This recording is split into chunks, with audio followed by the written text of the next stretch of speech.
Hello అందరికీ ఈరోజు Telangana special food అండి, నాటుకోడి పులుసు అండి. ప్రాసెస్ చూద్దాం పదండి.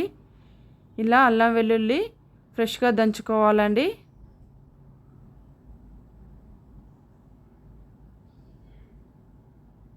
దంచుకొని పక్కన పెట్టుకొని తర్వాత 1 kg చికెన్ తీసుకున్నాను. చికెన్ ముక్కలు కూడా మీడియం సైజులో ఉండాలి. తర్వాత ఒక కుండ పెట్టుకున్నానండి. పాతకాలం నాటి రుచులు సూపర్గా ఉంటుంది. తర్వాత ఆయిల్ వేసుకొని ఇలా స్పైసెస్ అన్నీ వేసుకోవాలండి. చెక్క, లవంగ, ఇలాచి, బిర్యానీ ఆకు అన్నీ వేసుకోవాలి. తర్వాత ఒక 2 ఆనియన్స్ తీసుకున్నాను పెద్దవి. ఇలా ఉడికించుకున్నాక తర్వాత పుదీనా వేసుకోవాలి. సాల్ట్ వేసుకున్నాను, చక్కగా ఫ్రై అవుతాయి త్వరగా. తర్వాత కొద్దిగా పసుపు వేసుకున్నాను. ఫ్రెండ్స్, ఈ వీడియో పూర్తిగా చూడండి, మధ్యలో స్కిప్ చేయకండి. తర్వాత కొత్తిమీర వేసుకోవాలి. తర్వాత అల్లం వెల్లుల్లి పేస్ట్ వేసుకొని ఫ్రై చేసుకున్నాను.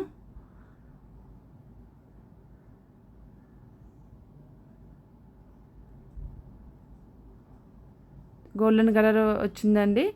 తర్వాత చికెన్ వేసుకోవాలండి. చికెన్ వేసుకొని ఒక 10 minutes లో ఫ్లేమ్లో ఉడికించుకోవాలి.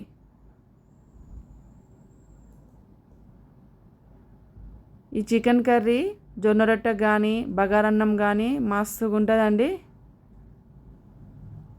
సూపర్గా ఉంటుంది. తర్వాత మూత పెట్టుకొని ఉడికించుకోవాలి. తర్వాత మసాలా ప్రిపేర్ చేసుకోవాలండి. ధనియాలు, చెక్క, లవంగ, ఇలాచి స్పైసెస్ అన్నీ తీసుకొని ఇలా దోరగా వేయించుకోవాలి. తర్వాత ఎండు కొబ్బరి తీసుకున్నాను, 1 టేబుల్ స్పూన్ గసగసాలు వేసుకోవాలి. చక్కటి మంచి స్మెల్ వస్తుందండి. చల్లారినాక ఇలా మిక్సీ జార్లో వేసుకోవాలి. మిక్సీ చేసుకొని పక్కన పెట్టుకోవాలి. 50% ఉడికిందండి కర్రీ. తర్వాత కారం వేసుకున్నాను, ముందుగా వేసుకోవద్దు.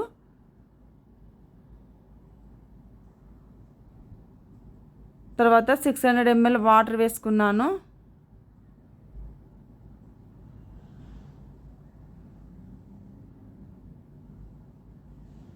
తర్వాత మనం మిక్సీ చేసి పక్కన పెట్టుకున్న మసాలాను వేసుకోవాలి.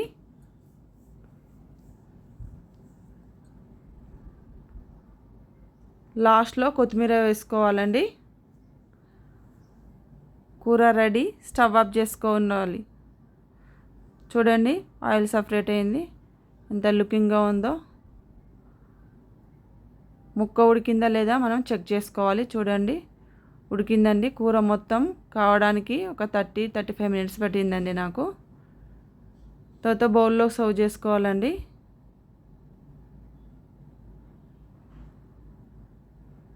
ఫ్రెండ్స్, ఈ వీడియో మీకు నచ్చితే సబ్స్క్రైబ్ చేసుకోండి, లైక్ చేయండి, ఫ్రెండ్స్కి షేర్ చేయండి.